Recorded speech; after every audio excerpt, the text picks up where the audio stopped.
Speaker. Wakati wa kupiga hiyo kiti. Hey. Salama sana. Good to see you. Yeah, this is a good man. Yeah. Karibu hapa. This has been my party lawyer.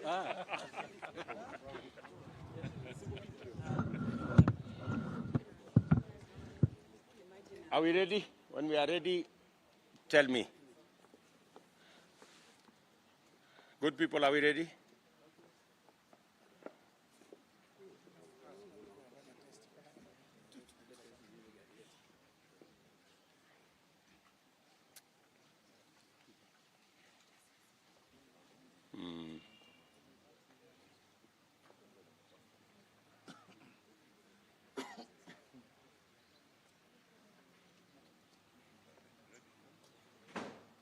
Mkiwa tayari mtatuambia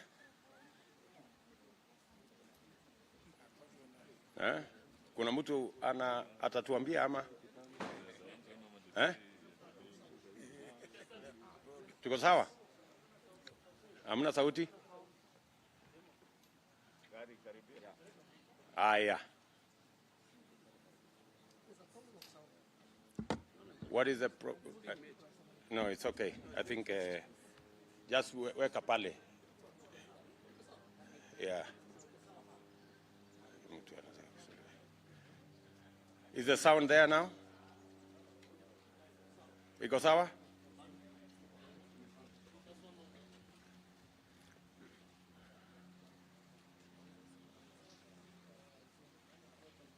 Thank you very much. If you're ready, tell me so that we can go.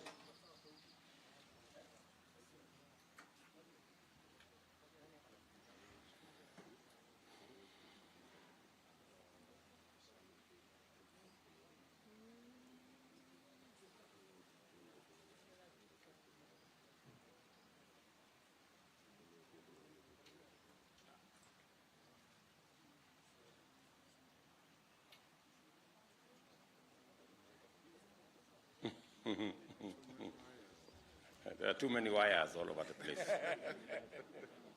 Nobody knows which wire goes where. Okay? Bado Ngoja kidogo.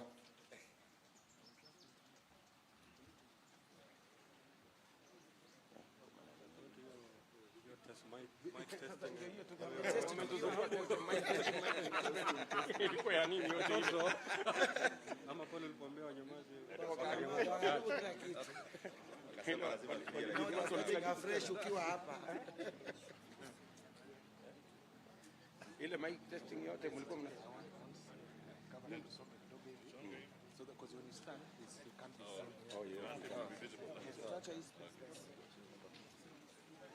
Really? Lakini kwingine ni kwa kuna nti yangu ningesema mengi. Oh my goodness.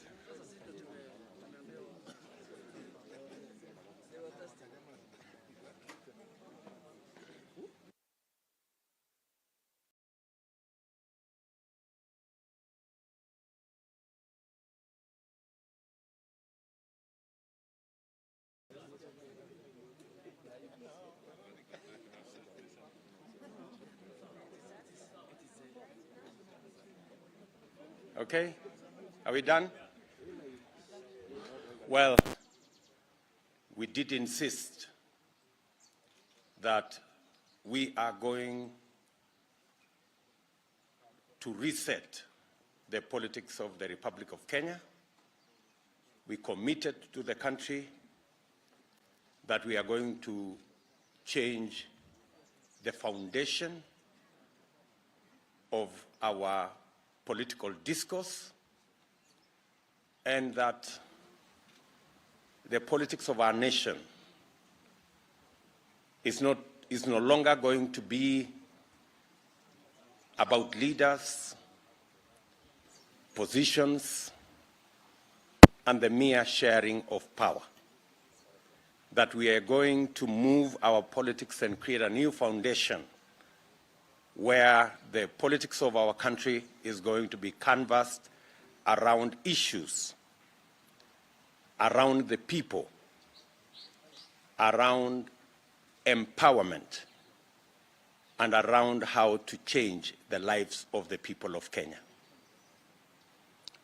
We continue to do this because we are determined to get away from personality cults, personality politics, to politics founded on political institutions that share common values, that share a common agenda, and that share a common plan. As Kenya Kwanza, we meet here this morning again because the Pamoja Africa Alliance Party, PA, with its leadership led by Governor Jefferson Kingi and his team, we have signed a coalition agreement with them, and today we are announcing formally that PA is a member of the Kenya Kwanza Alliance. And this agreement, as my brother Amason Kingi is going to tell you, is not about the leaders. It's about the people and the people issues. And I am, on behalf of the Kenya Kwanza Alliance, a very happy person. All of us as a family are happy that we have been joined by the Maendeleo Chap Chap party. You heard the statement of Governor Alfred Mutua yesterday. And today, we're being joined by Governor Jefferson Kingi with his team, again, as we march on to a Kenya of new possibilities. Those of us in Kenya Kwanza are happy to welcome PA, Jefferson Kingi and his team from PA into this great movement, and together walk the journey of making Kenya a better place, a place where every citizen has value, and a place where every hustle matters. So I will take this opportunity now to ask my brother Amason Jefferson Kingi, the governor of Kilifi County, and also the party leader of PA, to come and make his statement, and then we will make some concluding remarks. My brother.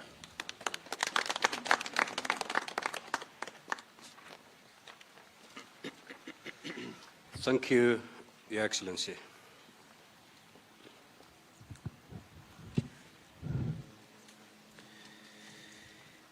Allow me to read a statement, a written statement, which is very much unusual of me.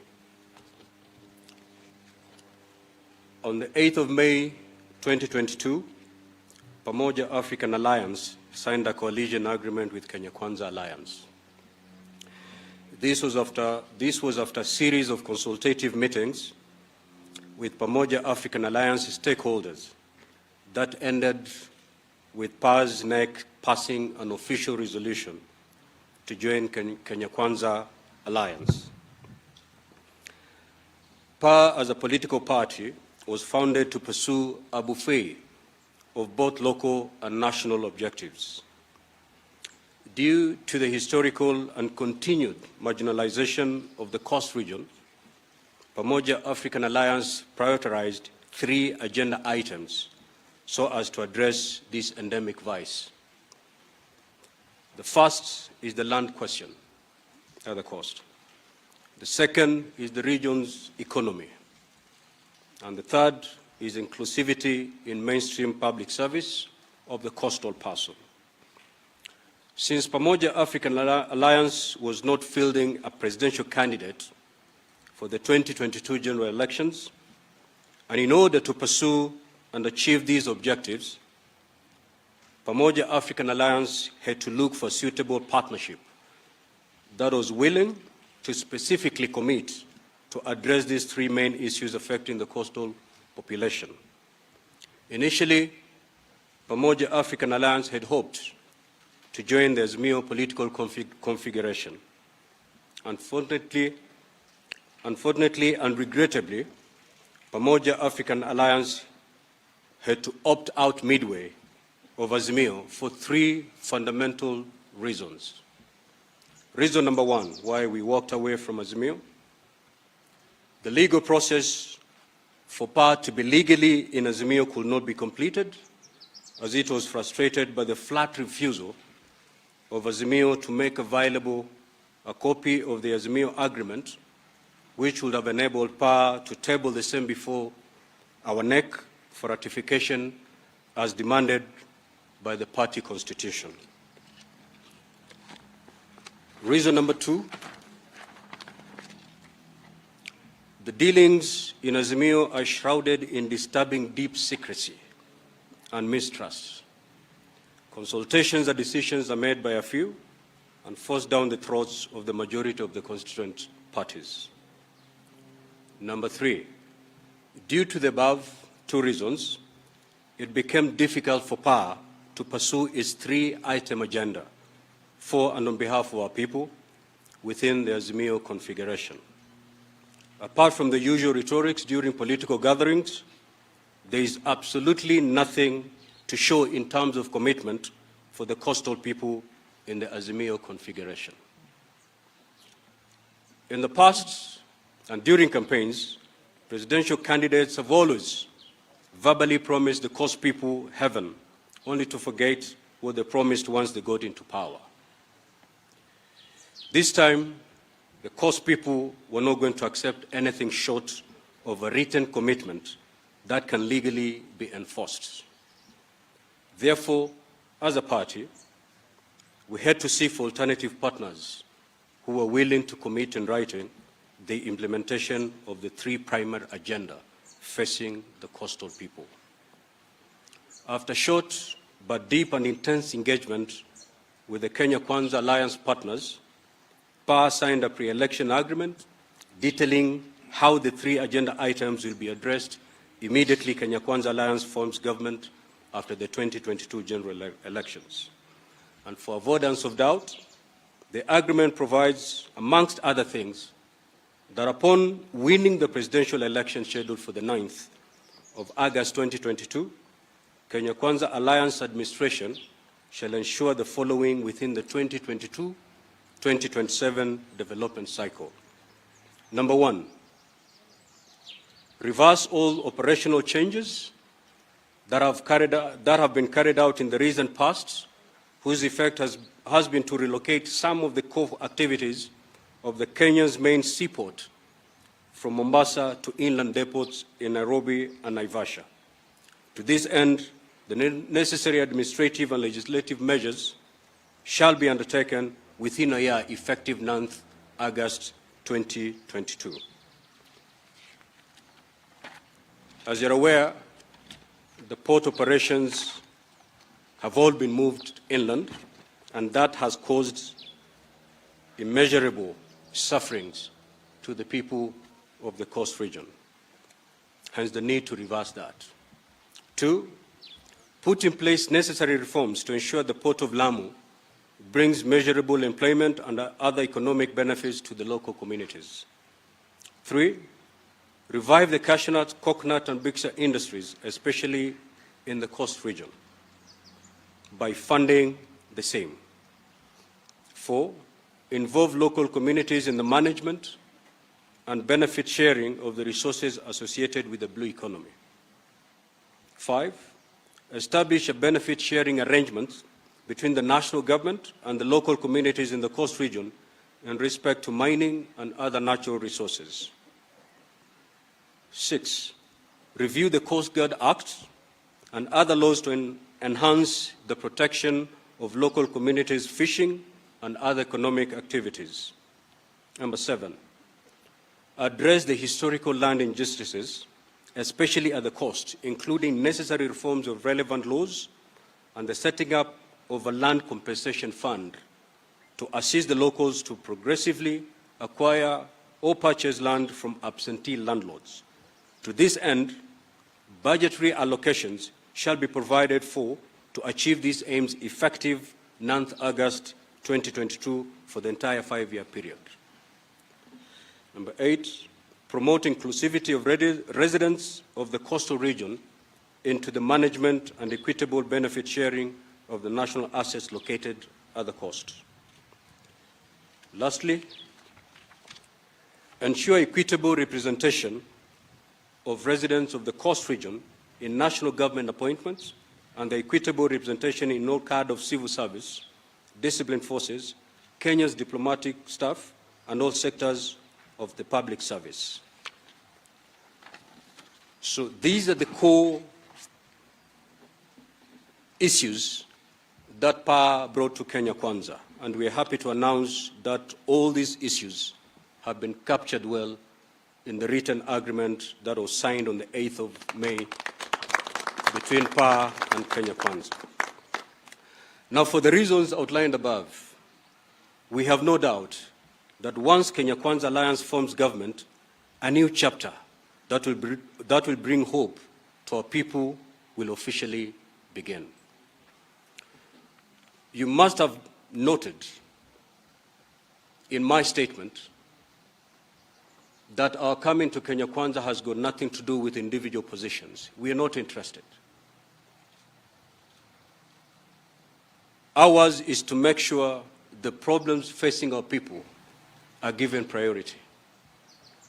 The issues that are always a campaign issue, that everyone coming to the coast, because they know we have land problems, they'll promise us that once I become president, I'll handle the land question.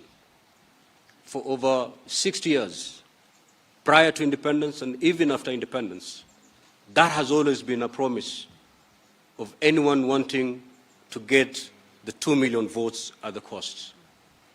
Today, the coastal person is saying we are not taking nothing short of a written commitment.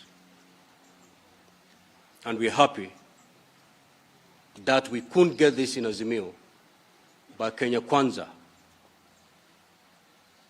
have agreed, and indeed they've done it. They have put this as a commitment that if we win, and we're going to win, the 9th of August 2022 elections, these issues are not just a promise, they are commitment. It is a covenant between Kenya Kwanza and the people of Coast. We have no reason as a region to go elsewhere other than Kenya Kwanza. We absolutely feel our plight, that our pain will be eased in the Kenya Kwanza administration. The coastal chapel they're looking for is to end the derogatory and demeaning title of being called squatters in an independent country. That has to end. And it cannot end through promises. It can only end through commitment to walk that journey. And we're happy that that journey has officially begun. Now, for this to happen, Kenya Kwanza must form government. And that's why I call upon my brothers and sisters in Coast Region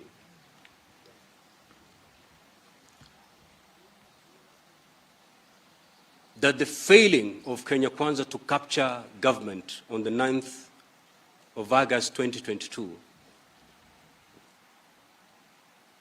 will spell doom to us as a region. If Kenya Kwanza goes down on the 9th of August 2022, so will our dream as a region. We have a commitment in Kenya Kwanza. We have rhetorics on the other side. That is the difference.